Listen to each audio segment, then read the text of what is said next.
پیاس کی شدت سے آپ پریشان رہے، بھوکے پیاسے آپ روزے کی حالت میں عثمان غنی شہید ہوئے۔ اس کے بعد 3 دن تک تخت خلافت پر کوئی جلوہ گر نہیں رہا، اور بلوائی مدینے میں بالکل چھائے ہوئے رہے۔ ایک فتنے کا عالم، من معنی بلوائیوں کی چلتی رہی۔ صحابہ اکرام حضرت علی کے پاس 3 دن تک مسلسل آتے رہے اور مطالبہ ہوتا رہا کہ حضور آپ خلافت کی باغ دوڑ سنبھالیں، مسجد میں تشریف لائیں، مسلمانوں کے لیے تسلی کا خطبہ دے، ہم سب آپ کے ہاتھ پر بیعت کرنے کے لیے تیار ہیں۔ اور 3 دن تک حضرت علی یہی فرماتے رہے کہ لوگوں تم جس کو چاہو خلیفہ چن لو، مجھے خلافت کی کوئی لالچ نہیں ہے، خلافت کا کوئی میرا ارادہ نہیں ہے۔ مجھے اندیشہ ہے کہ ایسا نہ ہو کہ میرے خلیفہ بنتے ہی عثمان کے قتل کا الزام مجھ پہ عائد کر دیا جائے۔ ممکن ہے کہ کچھ لوگ ایسے کھڑے ہو جائیں جو کہیں کہ یہ خود خلیفہ بننا چاہتا تھا، اس لیے عثمان غنی کی قتل کروایا اور سازش میں علی سے عامل۔ لیکن جو چلی لوگ ذرا صاحب تھے آپ کو سمجھاتے رہے اور منواتے رہے کہ حضور آپ کے علاوہ کون ہے جو خلافت کا جو ہے تاج سنبھالے اور خلافت کا تخت سنبھالے۔ نتیجہ یہ ہوا کہ بہت اصرار کے بعد 3 دن کے بعد حضرت علی نے خلافت کی بیعت لوگوں سے لینا شروع کیا۔ بالاتفاق مدینہ، مکہ، یہاں کے سارے حضرات نے آپ سے بیعت کی۔ مدینے میں چند اصحاب تھے جنہوں نے حضرت علی سے بیعت نہیں کی۔ اس میں ایک حضرت زبیر تھے، ایک حضرت طلحہ بن عبید اللہ تھے، دونوں عشرہ مبشرہ میں، حضرت طلحہ بھی عشرہ مبشرہ میں، حضرت زبیر بھی عشرہ مبشرہ میں سے۔ اور حضور صلی اللہ علیہ وسلم سے ان کی رشتہ داری، حضرت علی سے بھی رشتہ داری۔ حضرت زبیر ابن عوام صحابی کا نام تھا، یہ حضرت صفیہ جو رسول اللہ کی سگی پھوپھی تھی ان کے صاحبزادے تھے، یعنی حضور کے پھوپھیزاد بھائی تھے، سگے پھوپھیزاد بھائی۔ اور حضرت سیدنا ابو بکر صدیق کے داماد تھے، حضرت ابو بکر کی بیٹی حضرت اسماء ان کے نکاح میں تھی۔ ابو بکر کے داماد تھے، حضور صلی اللہ علیہ وسلم کے پھوپھیزاد بھائی تھے، یہ رشتہ داری تھی۔ اور حضرت طلحہ ابن عبید جو تھے، یہ ان کے نکاح میں جو خاتون تھی جن کا نام تھا خملہ بنت حجش، یہ رسول اللہ کی پھوپھیزاد بہن تھی۔ سرکار کی پھوپھی تھی جن کا نام تھا امیمہ بنت عبد المطلب، ان کی صاحبزادی تھی حضرت خیمنہ، یعنی رسول اللہ کی پھوپھیزاد بہن تھی، اور یہ حضرت طلحہ بن عبید اللہ رضی اللہ تعالیٰ عنہ کے نکاح میں تھی۔ پھر دوسرا ایک رشتہ ان کا یہ تھا کہ حضرت زینب جو حضور کی زوجہ مطہرہ تھی، حضور کی بیوی تھی، وہ حضرت طلحہ کی بیوی کی بڑی سگی بہن تھی۔ تو اس اعتبار سے حضرت طلحہ کی بیوی رسول اللہ کی سالی ہوتی ہے اور حضرت زینب حضرت طلحہ کی سالی ہوتی ہے۔ یہ ایک رشتے، یعنی رشتہ داریاں تھیں ان کی آپس میں۔ مگر یہ 2 صحابیوں نے خاص طور سے حضرت علی کی بیعت سے انکار کر دیا۔ مولا علی نے ان کو بلایا اور کہا کہ زبیر اور طلحہ، میں نے دیکھ رہا ہوں کہ تم میری بیعت پہ راضی نہیں ہو، آخر تمہارے اختلاف کی کیا وجہ؟ باخدا اگر تم خلیفہ بننا چاہتے ہو میں تمہارے ہاتھ پہ بیعت کرنے کے لیے تیار ہوں۔ یہ دونوں حضرات نے کہا کہ نہیں، ہم خلیفہ بننا نہیں چاہتے، صرف ہم نے تھوڑا سا توقف کیا، اس لیے کہ ہم دیکھ رہے ہیں اور محسوس کر رہے ہیں کہ جو بلوائی جنہوں نے عثمان غنی کو شہید کیا وہ آپ کی فوج میں شامل ہو گئے ہیں، اور اب وہ بالکل سائے سود آ کر مسلمانوں میں مل گئے ہیں اور آپ کے ہاتھ پر بیعت بھی کر رہے ہیں۔ تو ہم چاہتے ہیں کہ عثمان غنی کے قاتلوں کو پکڑا جائے، تلاش کیا جائے، گرفتار کیا جائے۔ حضرت علی نے فرمایا کہ میں تم سے وعدہ کرتا ہوں کہ سب سے پہلا کام عثمان غنی کے قاتلوں کو پکڑنا اور ان سے قصاص لینا ہوگا۔ تو انہوں نے کہا پھر اگر آپ بیعت چاہتے ہیں تو ہم اسی شرط پر آپ سے بیعت کریں گے کہ آپ 1 مہینے کے اندر عثمان غنی کے قاتلوں کو گرفتار کریں گے اور ان کو قصاص میں ان کو قتل کریں گے۔ حضرت علی نے ان سے وعدہ کر لیا، حضرت زبیر اور حضرت طلحہ نے ان سے بیعت کر لی۔ اب بیعت پوری اتفاقی طور پر ہو گئی۔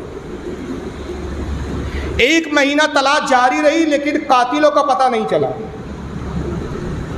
اور ایک تیسرے شخص تھے، ان کو جب خط لکھا گیا حضرت علی نے خطوط ان کے طرف روانہ کیے کہ مجھے خلیفہ نامزد کیا گیا، لہذا تم میری اطاعت کو قبول کرو اور تم اپنی بیعت تحریراً گواہوں کے ساتھ بھیجو۔ جس شخص کی طرف یہ خطوط بھیجے گئے وہ تھے حضرت سیدنا امیر معاویہ رضی اللہ تعالیٰ عنہ، جو ملک شام کے اس وقت شام کے گورنر تھے۔ تو انہوں نے خط کا جواب جو دیا حضرت امیر معاویہ نے وہ کہ علی مجھ تک یہ خبریں آئی ہیں، بے شک آپ خلیفہ برحق ہیں، میں آپ کو خلیفہ ماننے کے لیے تیار ہوں، لیکن مجھ تک جو خبریں آ رہی ہیں وہ خبریں درست نہیں ہیں۔ مجھے بتایا یہ جا رہا ہے کہ عثمان کے قاتل آپ کے فوج میں شامل ہیں، بلکہ میرے جاسوسوں نے تو مجھے یہاں تک بتایا کہ عثمان کے قتل میں آپ کا بھی ہاتھ معلوم ہوتا ہے۔ یہ حضرت امیر معاویہ کی طرف سے جواب آیا۔ اور حضرت امیر معاویہ یہ سب رشتہ دار ہیں، یہ بات یاد رکھیے۔ اہل سنت کا جو موقف ہے کہ کسی صحابی کو برا نہیں کہنا، اس کی وجہ یہی ہے کہ یہ سب رشتہ داریاں ہیں ان کی آپس میں، یہ سب رسول اللہ کے صحابی ہیں، حضور کے قریب کے لوگ ہیں، اور بہت قریب کی رشتہ داری ہے۔ حضرت امیر معاویہ رسول اللہ کے سگے سالے ہوتے ہیں۔ ان کی بہن حضرت ام حبیبہ رسول اللہ کی زوجہ مطہرہ تھی، ان کے والد ابو سفیان رسول اللہ کے سسر ہوتے، اور بھی دوسری رشتہ داریاں تھیں آپس میں۔ یہ سارے اختلاف جو ان صحابہ میں تھے یہ صرف خلافت کو لے کر تھے۔ نعوذ باللہ کوئی ان کا ایسا عقیدہ نہیں تھا کہ جس کی بنیاد پر ان پر کفر کا حکم لگایا جائے یا ان کو مرتد کہا جائے، معاذ اللہ۔ اسی بنیاد پر ہمارے اہل سنت کے علماء نے اس پر اجماع کیا کہ کسی بھی صحابی کی توہین کرنا، کسی بھی صحابی کی گستاخی کرنا، وہ شخص اہل سنت سے ہو ہی نہیں سکتا جو امیر معاویہ کی توہین کرے۔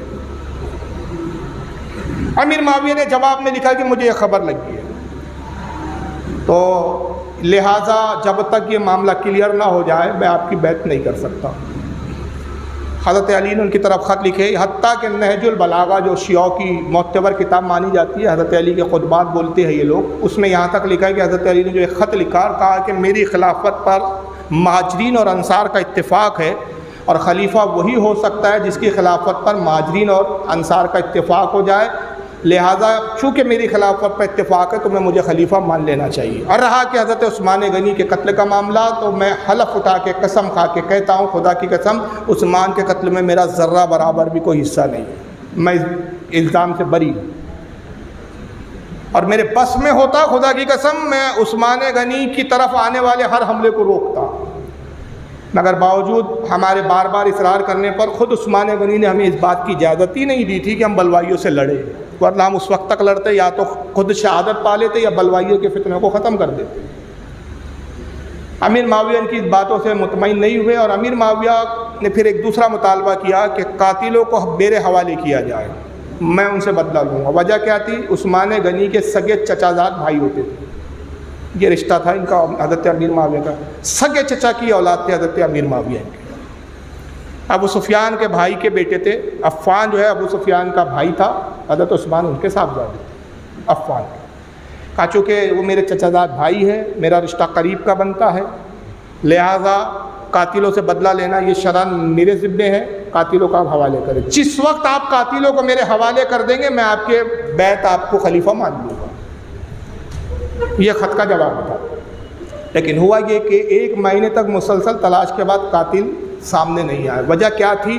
وجہ آپ نے اس دن سنی ہوں گی کہ جتنے بلوائی قتل کرنے گئے تھے سب چہرے پہ نقاب ڈالے ہوئے تھے، سوائے محمد بن ابو بکر کے جو چہرے پہ نقاب نہیں تھی ان کے، وہی صرف پہچانے گئے۔ حضرت نائلہ جو عثمان غنی کی اہلیہ تھی، ان سے جب پوچھا گیا کہ کیا آپ قاتلوں کو پہچانتی، انہوں نے کہا واللہ سوائے محمد ابن ابو بکر کے میں کسی کو نہیں جانتی، کیونکہ سب کے چہرے نقاب سے ڈھکے ہوئے تھے۔ محمد ابن ابو بکر مسجد میں آئے اور انہوں نے کہا خدا کی قسم نائلہ خود گواہ ہے کہ میں نے صرف عثمان غنی کی داڑھی پکڑی تھی، نہ میں قتل میں شریک رہا، نہ میں نے ان پہ کوئی ضرب لگائی، نہ ان کو کوئی تکلیف دی، نہ نقصان دی۔ جب میں نے داڑھی پکڑی عثمان غنی نے یہ جملے کہے اور میں پیچھے ہٹ گیا۔ حضرت نائلہ نے گواہی دی، لہٰذا وہ بری ہو گئے اس الزام سے۔ اب قاتل کو سامنے آنے کے لیے تیار نہیں، اور ڈاؤٹ کی بنیاد پر کسی کو بھی قاتل ڈکلیئر نہیں کیا جا سکتا تھا۔ ادھر حضرت طلحہ اور زبیر کا مطالبہ بڑھتا رہا، بار بار یہ مطالبہ کرتے رہے کہ علی ہمیں لگتا ہے، ہمیں شک ہے، ہمیں شبہ ہے کہ آپ قاتلوں کو بچانا چاہتے ہیں۔ حضرت علی بار بار قسم کھاتے تھے، خدا کی قسم جتنی طاقت و قوت سے میں قاتلوں کو تلاش کر سکتا ہوں میں کوشش کر رہا ہوں، اور جب تک 2 صورتوں کے علاوہ کسی کو قاتل قرار نہیں دیا جا سکتا۔ یہ شرعاً تقاضے تھے سب اپنی جگہ۔ پہلا یہ تقاضا کہ قاتل یا تو خود آ کے اپنے قتل کا الزام قبول کر لے، خود قاتل اقرار کر لے کہ میں نے قتل کیا ہے، اور اگر قاتل اقرار نہ کرے تو صورت پہ پھر 2 لوازمات شریعت چاہتی ہے، ایک ثبوت اور دوسرے گواہ۔ یا ثبوت بھی ناپید تھے، گواہ بھی موجود نہیں تھے، اور قاتل خدا نے سامنے آ کر اپنے قاتل ہونے کا اقرار کرنے کے لیے تیار نہیں تھے، تو یہ ایک بڑا کشمکش کا معاملہ تھا۔ نتیجہ یہ ہوا کہ 1 مہینہ 2 مہینہ ایک عرصہ گزرتا رہا، اور اس کا نتیجہ یہ ہوا کہ حضرت زبیر، حضرت طلحہ حضرت علی سے ایک طرح سے بدظن ہو گئے۔ یہ مدینے سے ہجرت کر کے مکہ جاتے، اور اس وقت حج کا موقع چل رہا تھا، اور حضرت ام المومنین عائشہ صدیقہ رضی اللہ تعالیٰ عنہ حج کے لیے تشریف لائی ہوئی تھی، اور بھی صحابہ وہ حج کے لیے جمع ہوئے تھے۔ انہوں نے وہاں پہ ایک میٹنگ کی، حضرت ام المومنین کے سامنے سب معاملہ رکھا اور کہا کہ ہمیں اندیشہ ہے، ایسا کیسے ہو سکتا ہے کہ قاتل اتنے مدت کے بعد بھی تلاش کیے نہ جا سکے۔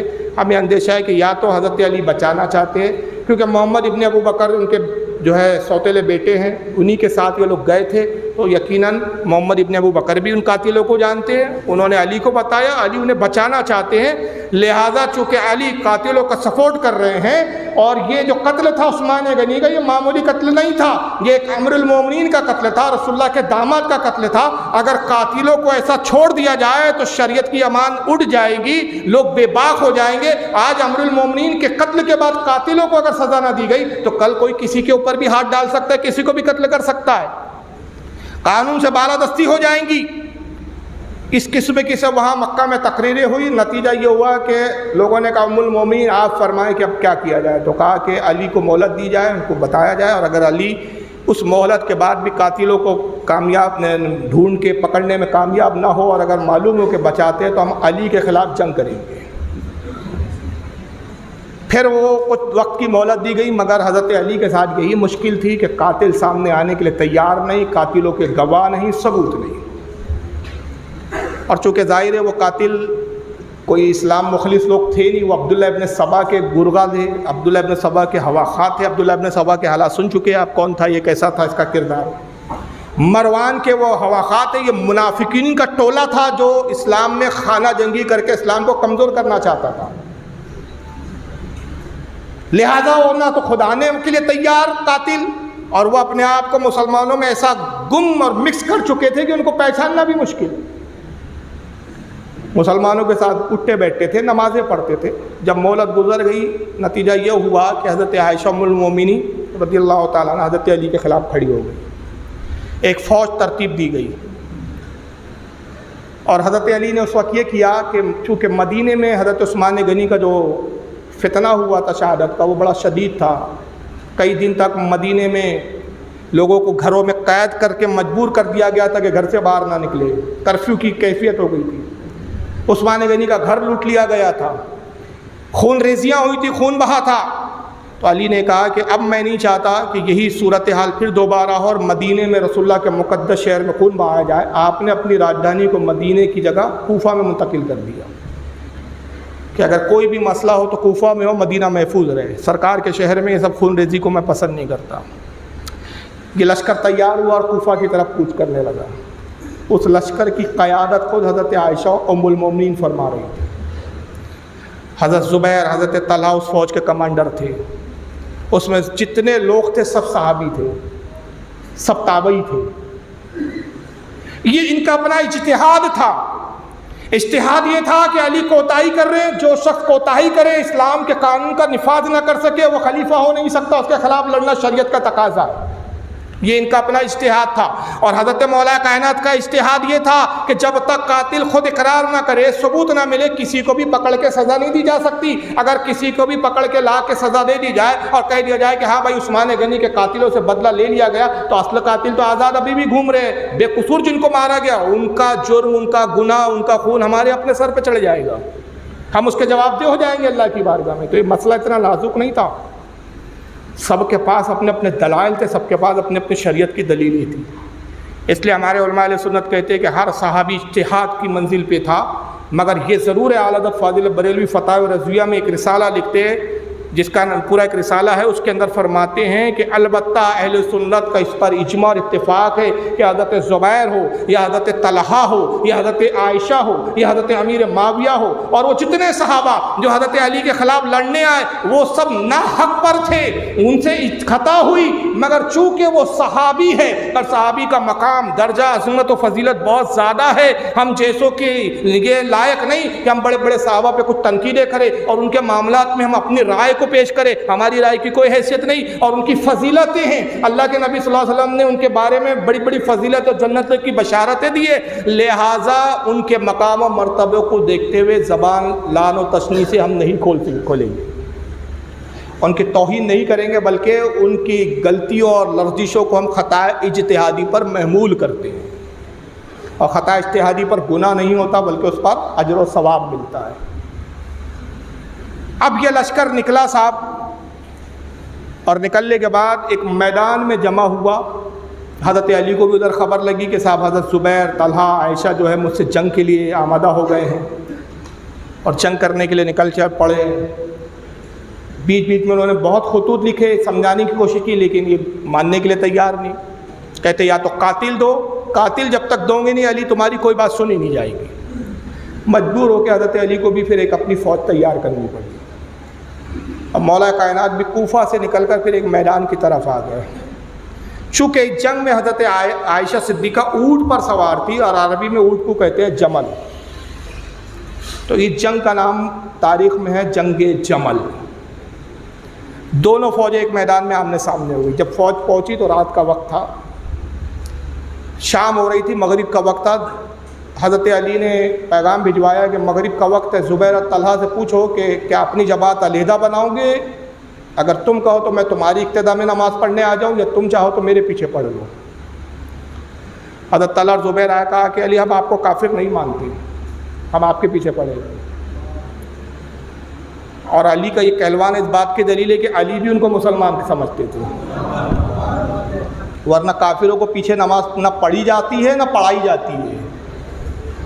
نماز ختم ہوئی، اس کے بعد آپ نے کہا کہ زبیر کتنا بہتر ہے کہ اس سے پہلے کہ کل ہماری تلواریں آپس میں ٹکرائے، ہم آپس میں بیٹھ جائیں اور کچھ غور و فکر کر لیں، حالات کا جائزہ لے لیں، کچھ میری بات تم سن لو، کچھ اپنی سنا لو۔ ہو سکتا ہے کہ ایک ایسی صورت نکل آئے کہ مسلمانوں میں خون ریزیاں نہ ہو۔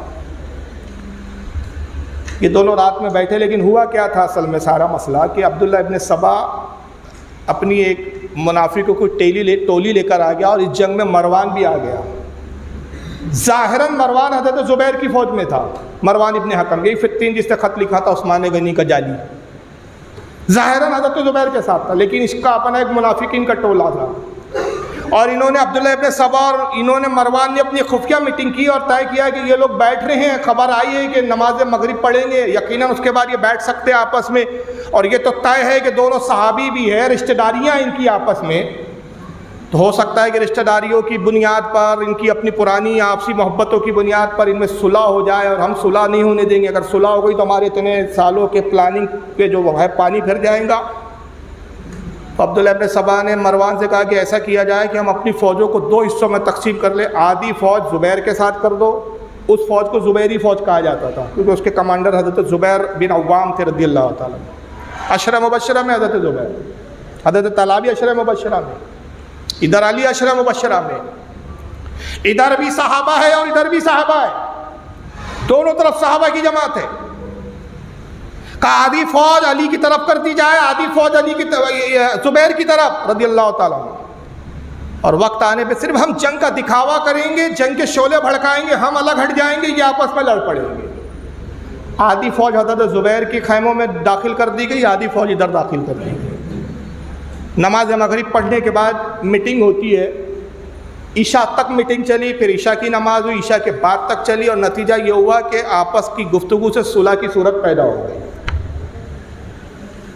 ایک صلح نامہ لکھا گیا باقاعدہ، صلح نامہ جب ترتیب دیا گیا تو اس پر پھر یہ بات کہہ کر گفتگو ختم ہوئی کہ اب رات بہت ہو چکی ہے، لہٰذا کل صبح فجر کی نماز کے بعد اس صلح نامہ کو ایک بار اور دیکھ لیا جائے اور غور کر لیا جائے، اس میں اگر کوئی شرائط کم و پیش ہو تو اس میں اضافہ یا گھٹا دیا جائے، اور اس کے بعد دونوں فریق اپنی مہروں کے ساتھ دستخط کر دیں۔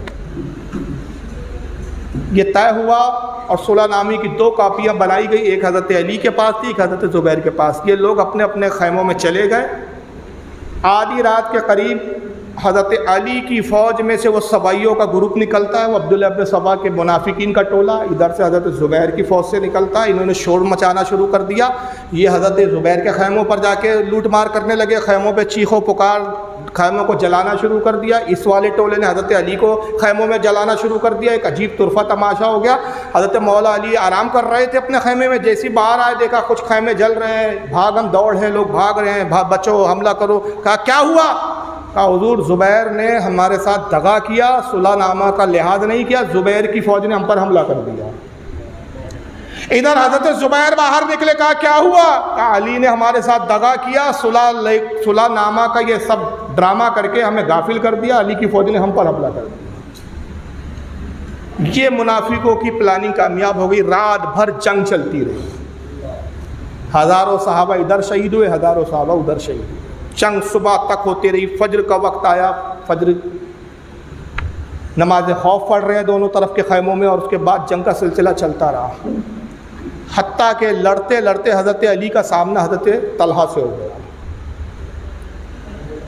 جیسے حضرت طلحہ سے سامنا ہوا، ہاتھ میں حضرت طلحہ کی بھی تلوار ہے، وہ بھی دشمن کو کاٹتے کاٹتے آگے نکل آیا، ادھر حضرت علی بھی دشمن کو کاٹتے۔ دشمن تو میں کہوں گا نہیں، لفظی مناسب نہیں ہے، دونوں طرف دونوں فریق حق پر تھے، یہ ان کی فوج کو کاٹ رہے، وہ ان کی فوج کو کاٹ رہے۔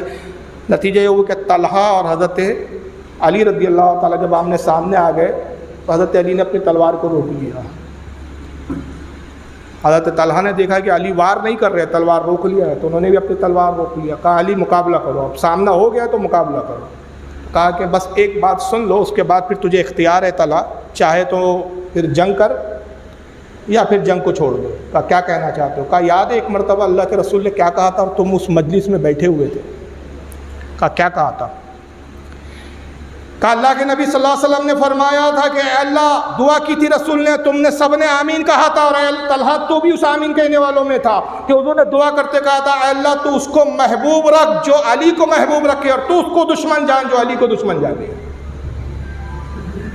کیا یہ رسول کی دعا تمہیں یاد ہے؟ تو حضرت طلحہ رونے لگے، ہاتھ سے تلوار گر پڑی۔ کہا علی یہ حدیث میں بھول چکا تھا، تم نے بہت بر وقت مجھے یہ حدیث یاد دلائی، اور یقیناً رسول نے جب کہہ دیا کہ اے اللہ تو اسے دشمن رکھ جو علی کو دشمن رکھے، تو گویا آج تیری اور ہماری دوستی اللہ کی میرے ساتھ دشمنی کا سبب ہے۔ میں تائب ہوا، توبہ کرتا ہوں، اے علی آپ حق پر ہیں، اور میں جنگ سے برات کا اظہار کرتا ہوں۔ تلوار پھینکی انہوں نے، اور اپنے مجمع میں آ کے شور مچانا شروع کیا کہ تلواریں میان میں رکھو، جنگ بند کرو، جنگ بند کرو، ہم نا حق پر ہے، ہم نا حق پر ہے۔ تبھی مروان مردود نے دیکھا کہ یہ حضرت طلحہ چیخ رہے ہیں، کچھ لوگوں نے اپنی تلواروں کو روک کے میانوں میں رکھنا شروع کر دیا، کچھ لوگوں نے حضرت طلحہ کی آواز میں ارے رک جاؤ، ٹھہرو، طلحہ کچھ کہنا چاہتے۔ یعنی اب دیکھا اس مروان بدبخت نے اور عبداللہ ابن سبا کے یہ ہوا خار منافقین نے کہ بھائی ایسا نہ ہو کہ یہ بار بار اعلان سے جنگ رک نہ جائے اور جو ہمارا مقصد ہے ختم نہ ہو جائے۔ مردود مروان نے تیر کمان پہ لگایا اور حضرت طلحہ کی طرف چھوڑا، اور چونکہ آپ لوگوں کو سمجھاتے ہوئے ادھر سے ادھر بھاگ رہے تھے، دوڑ رہے تھے، وہ تیر حضرت طلحہ کے پیر میں داخل ہوا اور تیر زہر میں بجھا ہوا تھا۔ بس جیسی تیر پیر میں گھسا، آپ نے تیر کھینچ کے نکالا، مگر زہر اپنا اثر کر چکا تھا، اور اتنا تیز زہر تھا کہ اس نے فوراً اثر کیا، حضرت طلحہ زمین پہ گرے اور ان کی شہادت واقع ہو۔ اب اس کا فائدہ اٹھایا مروان نے، اور اس بارے میں ابن سعد نے طبقات کے اندر، بہت بڑے محدث ہیں محمد ابن سعد رضی اللہ تعالیٰ، طبقات القبریٰ ان کی صحابہ کی سیرت پر تقریباً 8 جلدوں میں کتاب ہے، اس کے اندر 6 روایتیں لکھی ہے، جن 6 روایتوں سے میں یہ اس لیے کہہ رہا ہوں کہ اہل حدیث وہابی مروان کو بڑا دودھ کا دھلا ہوا ثابت کرتے ہیں، کیونکہ وجہ یہ ہے کہ وہ بخاری شریف میں راوی ہے، تو کیونکہ بخاری کے بڑے عاشق ہے یہ، تو اس کو بچانے کے لیے کہتے ہیں کہ یہ سب من گھڑت روایتیں، مروان تو بہت دودھ کا دھلا ہوا تھا۔ تو ان بدبختوں کو میں بتا دوں کہ تھوڑا تاریخ پڑھو، ابن سعد کوئی بریلی کے مولانا نہیں ہے، آج کے مولانا نہیں ہے، یہ 300 ہجری کے عالم ہیں۔ 300 ہجری میں ابن سعد نے طبقات الکبریٰ کے اندر 6 روایتیں لکھی، جس میں یہ ثابت کیا صحیح سند کے ساتھ کہ حضرت طلحہ کو شہید کرنے والا مروان تھا، مروان ابن حکم۔ اور پھر مروان نے اس کا بھی فائدہ اٹھایا، اور ادھر عبداللہ ابن سبا نے شور کیا کہ لوگوں طلحہ شہید ہو گئے، علی کی فوج نے طلحہ جیسے 10 مبشرہ صحابی کو قتل کر دیا، ہم حق پر ہے، علی نا حق پر ہے۔ اگر علی حق پر ہوتا تو 10 مبشرہ ہونے کا لحاظ کرتا، علی کی فوج نا حق پر ہے، قتل کرو قتل کرو۔ پھر جنگ کے شعلے بھڑ کے اور پھر جنگ شروع ہو گئی۔ دوپہر کے وقت لڑتے لڑتے حضرت زبیر علی کے سامنے آ گئے، حضرت زبیر ابن عوام، رشتے میں پھوپھی زاد بھائی ہے، کیونکہ حضرت صفیہ حضرت مولا کائنات کی بھی پھوپھی ہے، حضرت ابو بکر کے داماد ہے، کتنی رشتہ داریاں ہیں. پھر حضرت زبیر کے بیٹے ہوئے حضرت مصعب ابن زبیر، ان کا نکاح بعد میں امام حسین کی صاحبزادی حضرت سکینہ سے ہوا. یعنی اس حساب سے بہت رشتہ داریاں. اگر صرف رشتہ داریوں پہ میں گفتگو کروں نا تو اتنی گتھم گتھا رشتہ داریاں. اس لیے میں ایک بات ہمیشہ یہ رشتہ داریاں بتانا ہی چاہتا ہوں کہ رشتہ دار ہو کے جو لڑے، ان کا لڑنا، ان کی جنگ کا مقصد نہ قرآن کے مسئلے پہ تھا، نہ رسول کے معاملے میں اختلاف تھا، ان کا عقیدے کا اختلاف نہیں تھا. یہ ایک اجتہاد کی بات تھی، سیاست کی بات تھی. لہٰذا یہ تو رشتہ دار تھے، یہ تو آپس میں ان کی جو ہے مطلب صلح بھی ہو گئی. اور حضرت علی خود فرماتے کہ لوگوں، میں گمان کرتا ہوں قیامت کے دن طلحہ، زبیر اور معاویہ ہم سب ایک کرسی پہ ایک ساتھ بیٹھے ہوئے ہوں گے. اور ابھی میں ایک آپ کو روایت بھی سناؤں گا اس تعلق سے صحیح سند کے ساتھ. حضرت زبیر آ گئے سامنے علی کے، بس جیسی آیا اور وہ تلوار لے کے آئے، بس علی کو دیکھا تلوار ہاتھ میں، بس آ کے یہاں رک گئے. مولا کائنات نے بھی تلوار اٹھائی، یہاں رک، دونوں کی تلواریں رک گئی ایک دوسرے کی. آخر رشتے میں بھائی بھی تھے، محبت تھی، بڑے گہرے دوست، عزیز دوست تھے، بچپنے کے ساتھی تھے. حضرت زبیر نے تلوار روک دی اور بالکل کچھ سمجھ بھی نہیں آ رہا کیا کرے بھائی. اس منظر کا کبھی تصور بھی نہیں کیا تھا کہ یہ بھی نوبتیں آ جائیں گی. حضرت علی نے زبیر سے کہا، زبیر ایک بات سن لو اور اس کے بعد پھر اختیار ہے تو چاہو جنگ کرو. کہا جو کچھ بات ہونی تھی ہماری رات میں ہو چکی ہے علی، تم نے ہمارے ساتھ بے وفائی کی. رات میں ایک تو صلح نامہ لکھے اور لکھتے ہو اور اس کے بعد پھر حملہ کر دیا. تو علی نے کہا خدا کی قسم ہم نے حملہ نہیں کیا، ہماری خبر کے مطابق تو حملہ تم نے کیا. آپ نے کہا خدا کی قسم یہ کام ہم نے بھی نہیں کیا. یہ کہا کون ہو سکتا ہے؟ تو کہا یقیناً پھر کوئی ہم میں منافق ہے. تو کہا وہ تو خیر ایک الگ بات ہے، لیکن علی آپ تو ناحق پر ہے نا. اگر آپ چاہتے تو عثمان غنی کے قاتلوں سے بدلہ لے سکتے تھے، آپ نے سستی کی، اور اگر یہ سستی نہ کرتے تو آج نوبت یہ نہ آتی. علی نے کہا ایک بات سن لو، اس کے بعد پھر زبیر تمہیں اختیار ہے. کہا سنائیے. کہا یاد ہے زبیر ایک مرتبہ میں اور تم گلے میں ہاتھ ڈال کے جا رہے تھے مدینے سے، اور کچھ بات پہ تم بھی مسکرا رہے تھے، میں بھی مسکرا رہا تھا، ہم بڑے خوش تھے دونوں، اور ایک دوسرے کے گلے میں ہاتھ ڈال کے جا رہے تھے. اللہ کے نبی نے جب اس منظر کو دیکھا تو نبی نے زبیر تم سے کہا تھا زبیر علی سے محبت کرتے ہو؟ تو تم نے کہا تھا ہاں یا رسول اللہ میں علی سے بڑی محبت کرتا ہوں. پھر حضور نے مجھ سے پوچھا اے علی تم زبیر سے محبت کرتے ہو؟ میں نے کہا یا رسول اللہ میں زبیر سے محبت کرتا ہوں. حضور نے فرمایا کہ میں وہ منظر دیکھ رہا ہوں کہ اے علی اور زبیر جس طرح آج تم آپس میں ایک دوسرے کے گلے میں ہاتھ ڈال کے جا رہے ہو، ایک وقت یہ آئے گا کہ تمہارے ہاتھ ایک دوسرے کے خلاف تلوار ہاتھ میں لیے ہوئے ایک دوسرے پر اٹھ رہے ہو، تم لڑ رہے ہو. تو اس وقت اے زبیر تم ہی نے پوچھا تھا یا رسول اللہ کیا ایسا بھی ہوگا کہ میں اور علی لڑیں؟ یہ کیسے ہو سکتا ہے، ہم تو عزیز ہیں، ایک دوسرے سے محبت کرتے. حضور نے کہا یہ ہو کر رہے گا، مقدر ہو چکا ہے. اور اے زبیر اس وقت تو ناحق پر ہوگا، علی کے ساتھ حق ہوگا. حضرت زبیر نے جیسی سنا رونے لگے، تلوار ہاتھ سے ان کے بھی چھوٹی. کہ اللہ آپ کو جزائے خیر دے علی، آپ نے بر وقت مجھے رسول کی وہ بات اور حدیث یاد دلوا دی. قسم خدا کی آپ حق پر ہیں، اب میں جنگ سے دستبردار ہوتا ہوں. ظہر کا وقت ہو گیا تھا، آپ نے ظہر کی نماز نہیں پڑھی تھی کیونکہ جنگ میں مشغول تھے. آپ وہاں سے نکلے اور اعلان کیا لوگوں میں اس جنگ سے بیزار ہوں، اور تم سے بھی کہتا ہوں کہ اپنے ہتھیار رکھ دو، علی حق پر ہے. اور اس کے بعد آپ نے کہا کہ ظہر کا وقت تنگ ہو گیا ہے، ایسا نہ ہو کہ میری ظہر قضا ہو جائے. آپ ایک چٹان کے ٹیلے کے پاس آتے ہیں، ابھی نماز کی نیت ہی باندھ رہے تھے کہ ایک بت مروانی آتا ہے، مروان کا ہوا خواہ، اس نے دیکھا زبیر جنگ سے علیحدہ ہو گئے، یہ جا رہے ہیں، یہ جا رہے ہیں، لوگ ان کو دیکھیں گے ہتھیار رکھنا شروع کر دے گی، جنگ ختم ہو جائے گی. قریب آیا، کہا زبیر ایک مسئلہ پوچھنا ہے. کہا یہ کوئی مسئلہ پوچھنے کا وقت ہے؟ کہا ہاں بڑا اہم مسئلہ ہے، جنگ سے متعلق وہ مسئلہ ہے. کہا مجھے نماز پڑھنے دے، اس کے بعد مسئلہ پوچھنا، ابھی وقت بہت تنگ ہے، میری ظہر قضا نہ ہو جائے. اور نے کہا چٹے کہ آپ نماز پڑھ لیجئے. بس آپ نے نماز پڑھی، جیسی سجدے میں گئی بدبخت نے سجدے کی حالت میں تلوار چلائی اور سر سے تن جدا کر دیا. سجدے کی حالت میں حضرت زبیر شہید ہو گیا. سر کو اٹھایا اس بدبخت نے اور حضرت علی کے پاس بڑے فخر سے لایا کہ جنگ تو فتح ہو گئی، سپہ سالاری قتل ہو گیا جنگ جمل کا. قائلی مبارک ہو، میں آپ کے سب سے بڑے شقی، سب سے بڑے دشمن کا سر لایا ہوں۔ جیسے حضرت زبیر کا سر ہاتھ میں دیکھا، مولا کائنات رونے لگے اور روتے بے ساختہ فرمایا زبیر کے قاتل کو میں جہنم کی بشارت دیتا ہوں۔ اس نے کہا علی یہ کیسی بشارت ہے؟ میں تو سر اس لیے لایا تھا کہ آپ انعام و اکرام دیں گے، جہنم کی بشارت؟ آپ نے فرمایا ہاں ہاں، خدا کی قسم زمین پہ، آسمان سے زمین پر گرنا میرے لیے آسان ہے، آگ کی شعلوں پہ چلنا میرے لیے آسان ہے، مگر رسول اللہ کی طرف میں کوئی جھوٹی بات منسوب کروں یہ میرے لیے بڑا مشکل ہے۔ میں نے اپنے کانوں سے رسول اللہ کو یہ کہتے ہوئے سنا کہ میرے آقا نے فرمایا ہر نبی کا ایک حواری ہوتا ہے، ایک گہرا قریبی دوست ہوتا ہے، جنت میں میرا حواری زبیر ابن عوام ہے، اور جو زبیر کو قتل کرے وہ بدترین جہنمیوں کتوں میں سے ایک کتا ہے، وہ جہنمی کتا تو ہے۔ اور یہ بخاری کے اندر یہ حدیث موجود ہے۔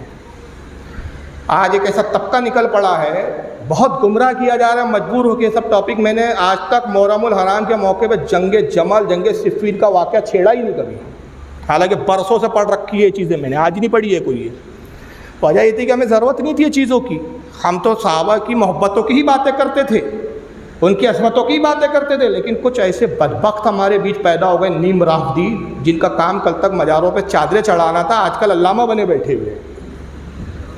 یہ ویڈیو اتنا بڑا فتنہ اس دور کا، ہم ویڈیو کے جواز کے قائل نہیں ہیں، میں بتا دوں آپ کو، ہم تاج الشریعہ کے فتوے سے ہی اتفاق کرتے ہیں۔ یہ ہماری مجبوری ہے کہ ان بدبختوں کو جواب دینے کے لیے ہمیں یہاں آنا پڑتا ہے، ورنہ ان موزور کتوں کو چھوڑ دیا جائے تو پھر جواب کون دے گا ان کو؟ مگر یہ اتنا بڑا فتنہ ہے خدا کی قسم، یہ آج کا ویڈیو ہر ایرا گہرا نتھو خیرا 10x10 کے دڑبے میں، جس کے بعد 2 کتابچے بھی نہیں ہیں، وہ بھی تقریر کرنے بیٹھ گیا ہے اور صحابہ کے خلاف بھونک رہا ہے۔ چادریں چڑھانے والے، کل تک نذرانے مانگنے والے، گردن پکڑ کے ڈال ڈال، وہ آج کل صحابہ پہ تبرہ کر رہے ہیں، کہتے صاحب صحیح مسلم کی حدیث ہے کہ جب جنگ صفین ہوئی، حضرت معاویہ لڑے حضرت علی سے، اس میں عمار یاسر تھے، حضور نے کہا کہ عمار یاسر کو باغی گروپ قتل کریں گا، تو یہ باغی تھے۔ ہم نے کہا بس یہی حدیث ملی تم کو؟ بخاری مسلم کی یہ حدیث نہیں ملی کہ جو زبیر کو قتل کرے وہ جہنمی کتوں میں سے ایک کتا ہے؟ یہ حدیث کیوں نہیں ملی تمہیں؟ وجہ کیا ہے؟ حضرت عمار یاسر کو بھی حضرت امیر معاویہ کے سپاہیوں نے قتل نہیں کیا، یاد رکھیے۔ وہاں بھی جو ابھی جنگ صفین کی بھی حالت پر میں آؤں گا، وہاں بھی جو حضرت عمار یاسر کو مارنے والا گروہ ہے وہ سبائی گروہ ہے، عبداللہ ابن سبا کا گروہ، اور یہاں حضرت زبیر کو بھی جو قتل کر رہا ہے وہ بھی مروان اور عبداللہ ابن سبا کا گروہ ہے۔ نہ ادھر حضرت علی کی فوج اس گناہ میں ملوث ہے، نہ ادھر سے حضرت امیر معاویہ کی فوج ملوث ہے۔ یہ تو منافقوں کی شرارت ہے۔ جب اس شخص نے صلح کے صاحب انعام کی بجائے تو مجھ پہ لعن طعن ہو رہی ہے اور مجھے جہنم کی بشارتیں دی جا رہی ہے، اس نے نعوذ باللہ من ذالک حضرت زبیر کے سر کو زمین پہ پٹکا اور پیر پٹک کر یہ کہتے ہوئے گیا کہ عجیب جنگ ہے، مارو تو بھی جہنمی، مر جاؤ تو بھی جہنمی، یہ کیسی جنگ ہے؟ حضرت عائشہ جب اب حضرت زبیر بھی شہید ہو چکے تھے، حضرت طلحہ بھی شہید ہو چکے تھے، اب اس فوج میں کوئی کمانڈر ہی نہیں تھا فوج کو کمانڈ کرنے والا، تو ان بدبختوں نے ایک چال چلی، سبائیوں نے کہا ام المومن عائشہ صدیقہ کی وہ اونٹ پر بٹھا کر بیچ میدان میں لایا جائے خیمے سے، اگر وہ میدان میں آ جائیں گی تو ان کو دیکھ کر فوج میں جوش آ جائے گا، جنگ جاری رہے گی۔ یہ حضرت عائشہ کے خیمے میں آئے بدبخت اور یہ جھوٹی بات کہی کہ علی کی فوج نے طلحہ کو بھی شہید کر دیا، حضرت زبیر کو بھی شہید کر دیا، 2 عشرہ مبشرہ کو علی کی فوج نے مار دیا۔ اے ام المومنین آپ کو میدان میں اترنا پڑے گا۔ اس طرح سے اس منظر کو پیش کیا ہے کہ حضرت عائشہ صدیقہ مجبور ہو کر پردہ کر کے، حوض تھا جس پہ پردے ڈلے ہوئے تھے، اس پہ حضرت عائشہ کو بٹھایا، حوض کو جو ہے سب اونٹ پہ رکھا اور اس اونٹ کو بیچ میدان میں لے آئے، اور پھر انہوں نے نعرے لگانے شروع کر دیے کہ دیکھو تمہارے درمیان میں ام المومنین ہے، ام المومنین پر اپنی جان فدا کر دو، اور اگر تم نے اپنی جانوں کو فدا نہیں کیا، بہادری سے نہیں لڑے، تو علی کی فوج جس طرح انہوں نے حضرت زبیر کا لحاظ نہیں کیا، جس طرح حضرت طلحہ کا لحاظ نہیں کیا، ایسا نہ ہو کہ ام المومنین کا بھی لحاظ نہ کرے اور نبی کی بیوی، نبی کی زوجے کو بھی شہید کر دیں گے یہ لوگ، ان کی جان کی حفاظت کرو۔ یہ کہہ کر جوش دلانے لگے اور جنگ کے شعلے بھڑکانے لگے۔ حضرت علی نے دیکھا، حضرت علی کے ساتھ ان کے سب سے چہیتے، سب سے ان کو ایک فوج کا کمانڈر بھی بنایا تھا، وہ تھے محمد ابن ابو بکر، حضرت عائشہ کے بھائی، یہ علی کے ساتھ لڑ رہے ہیں۔ رشتہ دار ہیں آپس میں بھائی، عجیب جنگ تھی یہ، صرف نظریات کی بنیاد پر ایک دوسرے کے سامنے آئے تھے. ایک طرف بھائی ہے اور ایک طرف بہن ہے، ایک طرف ادھر بھائی ہے تو ادھر بھی بھائی ہے. یہی وجہ ہے کہ حضرت مجدد الثانی شیخ احمد سرہندی رحمۃ اللہ تعالی علیہ مکتوبات ربانی میں فرماتے ہیں کہ لوگوں، چاہے جنگ جمل ہو چاہے جنگ صفین ہو، اس متعلق اپنی رائے دینے سے اور کسی ایک گروہ کو ناحق کہنے سے زبان روکو. خدا کی قسم دونوں طرف صحابی ہے. اگر تم نے حضرت زبیر یا حضرت معاویہ کی فوج کو بھی ناحق کہہ دیا تو تمہارا آدھے دین سے اعتماد ختم ہو جائے گا، کیونکہ آدھے کے آدھے صحابہ ادھر، ان سے بھی حدیثیں اور روایتیں آئی ہیں، ان سے بھی احکام آئے ہیں. حضرت علی نے جب ان کی شرارت دیکھی، حضرت محمد ابن ابی بکر کو بلایا، کہا محمد ادھر آؤ،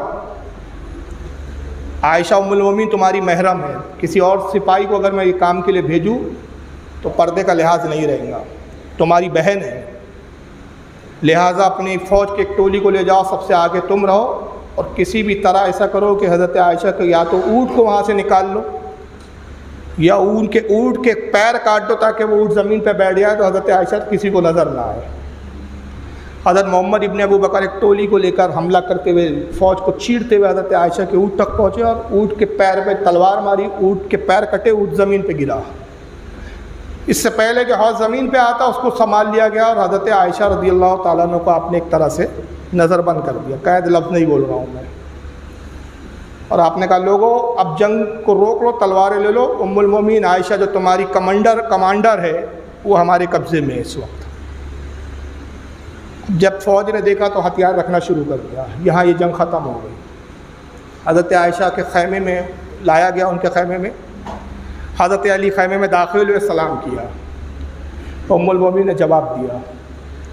آپ عرض کرتے ہیں کہ ام المومنین کیا اتنے حالات دیکھنے کے بعد بھی اب آپ یہ سمجھتی ہے کہ آپ حق پر تھی؟ کہا نہیں علی، میں حق پر نہیں، حق پر تم ہی ہو. افسوس کہ یہ ساری باتیں، یہ سارے خلاصے اس وقت ہوئے کہ اب بات بہت دور تک نکل گئی تھی. اب میں آپ سے جنگ نہیں لڑوں گی، میں آپ سے معافی چاہتی ہوں، افسوس کرتی ہوں، اللہ سے استغفار کرتی ہوں.